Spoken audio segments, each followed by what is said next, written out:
खूबसूरत टॉक करने वाला, एक बहुत वाइटल मैसेज डिलीवर करने वाला। और वो मैसेज इस बात की परिभाषा को परिभाषित कर रहा है कि एक सुंदर समाज क्या होता है, एक सभ्य समाज की परिभाषा क्या होती है। जहां तक मेरा ख्याल है, मुझे ऐसा लगता है कि किसी भी सभ्य समाज की पहचान उसके बच्चे और उसके बुजुर्ग से की जाती है।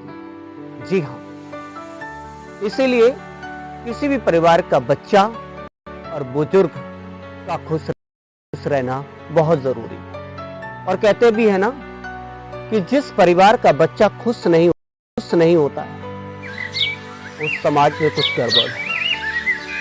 जिस परिवार का बुजुर्ग दुखी होता है, उस परिवार में कुछ गड़बड़ है। और इस समय तो गड़बड़ी का जो सबसे बड़ा कारण है, मुझे लगता है वो कंटेंट है। गलत तरीके का एडेप्ट किया हुआ कंटेंट जब हमारा दिमाग खाता है तो हमारा दिमाग जो होता है वो स्पॉइल हो जाता है। उसकी मेंटेलिटी, उसकी मनोदशा, उसकी अंडरस्टैंडिंग, उसकी समझ, उसकी मनोस्थिति और मनुष्य स्थिति के साथ साथ उसकी चेतना भी खराब हो जाती है। दोस्तों, हमें इस पर विचार करने की जरूरत है। और वैसे भी मैंने देखा कि मेरा अनुभव कहता है, जहाँ तक मुझे याद है, मैं बचपन में जब रहता था, या आप भी रहे होंगे, आपका अनुभव होगा 40-50 साल की उम्र का, अगर आप पड़ाव पार कर चुके हैं तो देखा होगा कि जब आपकी माँ आपको कोई कंटेंट खिलाती थी, जब कोई भोजन खिलाती थी, तो वो टेस्ट करके बचपन में खिलाती थी। कहीं ऐसा तो नहीं है कि उसमें मिर्च ज्यादा है, कहीं ऐसा तो नहीं है कि वो गर्म ज्यादा हो, लेकिन आजकल ऐसा नहीं है।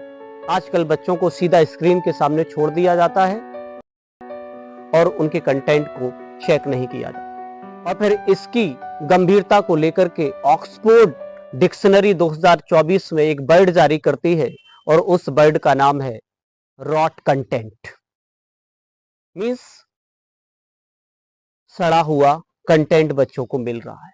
और उन्होंने इस पर चिंता जाहिर की है, जो सोशल मीडिया से डायरेक्ट बच्चों में जाता है। कि आपने कभी विचार किया कि आपने बच्चे को जब स्क्रीन के सामने छोड़ा तो बच्चा क्या देख रहा था? Did you ever think about that when you left your children before the screen, what he was watching? You need to think over it wisely. You need to act upon it very purposely. ऐसा करना ही पड़ेगा। और बच्चों को जो भी content है social media पर, वो टेस्टेड हो। उसे वो भोजन खिलाएं जो उसकी एजुकेशन को डेवलप करता हो, जो उसके शरीर की जो मनोचेतना है उसको बढ़ाता हो, उसकी अंडरस्टैंडिंग को डेवलप करता हो, साथ ही साथ उसे समाज परख बनाता हो, उसे शिक्षा परख बनाता हो।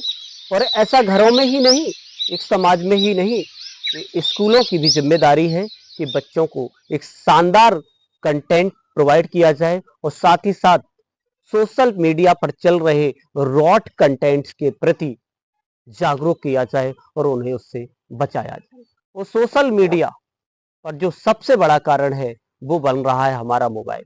जी हाँ, कि जब हम बच्चों को इस स्क्रीन के सामने छोड़ते हैं और वो इस स्क्रीन पर कुछ भी देखते हैं, तो उनका जो मानसिक विकास होता है वो ग्रो नहीं करता है। वो करता भी है तो गलत दिशा में ग्रो करता है।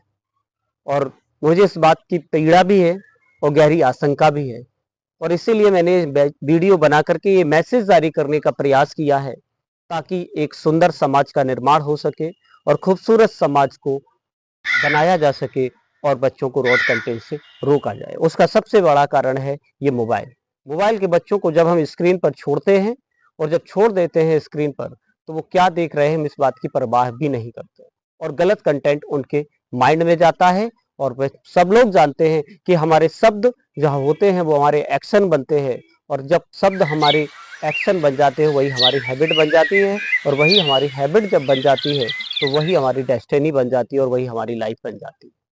हमें इस पर विचार करना होगा। और मुझे गहरी आशंका भी है और पीड़ा भी इस बात की कि जैसे अभी नशा मुक्ति केंद्र खोले गए हैं, कहीं भविष्य में आकर के बच्चों को इससे रोकने के लिए मोबाइल मुक्ति केंद्र ना खोले जाए। तो आप सभी लोग अपने बच्चों को अच्छा कंटेंट दें, उसे खुश रखें, बुजुर्गों को भी खुश रखें, और एक अच्छा परिवेश बनाएं, एक खूबसूरत समाज का निर्माण करें, चाहे वो स्कूल हो, चाहे वो घर हो, चाहे वो समाज हो, चाहे वो सोसाइटी हो, ये सभी की जिम्मेदारी है। और आइए हम मिलजुल करके अच्छा कंटेंट ग्रहण करते हैं और अच्छे समाज का निर्माण करते हैं।